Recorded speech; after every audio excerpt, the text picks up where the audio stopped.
Magandang hapon mula sa DOST Pag-asa. Narito ang latest weather update ngayong linggo, November 30, 2025.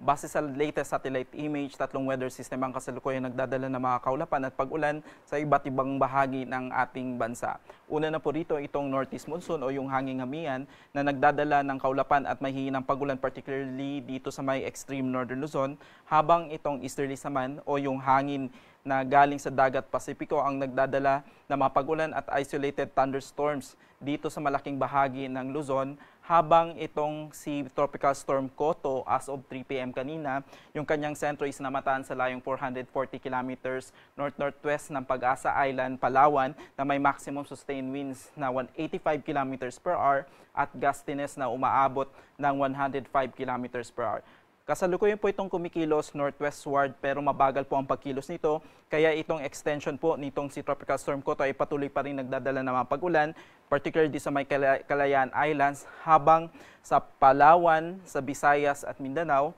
patuloy pa rin tayong makakaasa ng magandang panahon, ngunit may mataas na tsansa ng mga isolated rain showers or thunderstorms, lalo na po sa bandang hapon at gabi.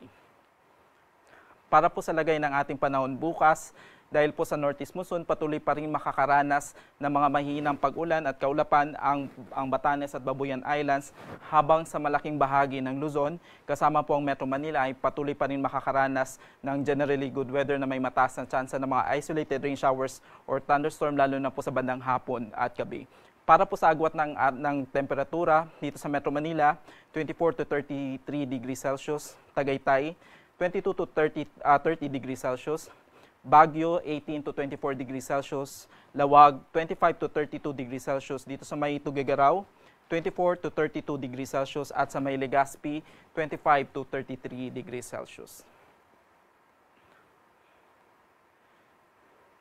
Dahil patuloy pa rin nagdadala ng mga pag-ulan ang extension nitong si Tropical Storm Koto, kaya asahan po dito sa may Kalayaan Islands is patuloy pa rin makakaranas ng maulap na kalangitan na may kalat-kalat na pag-ulan at thunderstorms, habang dito sa natitirang bahagi ng Palawan, Visayas at Mindanao, asahan po natin na generally maganda ang magiging panahon bukas, ngunit may mataas na tsansa ng mga isolated rain showers or thunderstorms, lalo na po sa bandang hapon at gabi.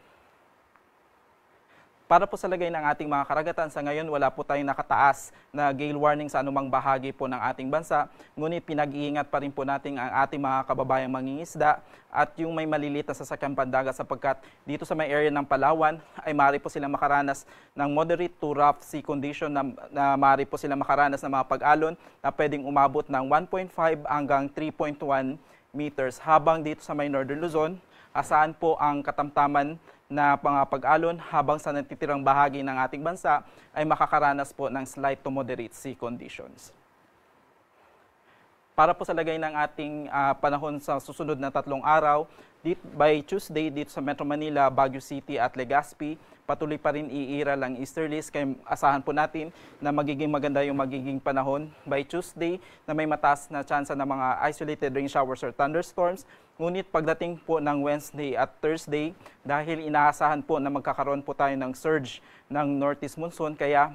pagdating po ng Wednesday, Thursday sa Metro Manila at Baguio City, asahan po na makakaranas po sila ng mga kaulapan at may hihinang pag-ulan dahil po sa epekto ng northeast monsoon, kasama po ang Legazpi pagdating po ng Wednesday. Ngunit pagdating po ng Thursday, kung mapapansin po natin, di sa may area po ng Legazpi, dahil po sa patuloy na paglakas ng northeast monsoon, ay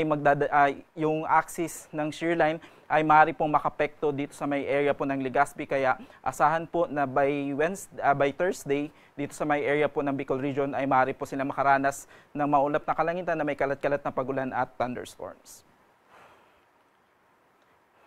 Sa malaking bahagi ng Visayas, dahil po sa mga localized thunderstorm, asahan po natin by Tuesday to Thursday ay asahan po natin na maganda ang magiging panahon dito sa malaking bahagi ng Visayas na may mataas na tsansa ng mga isolated rain showers, lalo na po sa bandang hapon at gabi. At ganito rin po ang magiging lagay ng panahon dito sa may area po ng Mindanao, particularly sa may Davao City, Cagayan de Oro City at Zamboanga City. Patuloy pa rin iiral ang mga localized thunderstorms, lalo na po sa bandang hapon at gabi, na magdadala ng mga pag-ulan sa malaking bahagi ng Mindanao. Dito sa Metro Manila, lulubog ang araw mamayang 5:25 p.m. at sisikat bukas ng 6:05 a.m. Mula dito sa DOST Pag-asa, ako po si Munir Baldomero. Maraming salamat.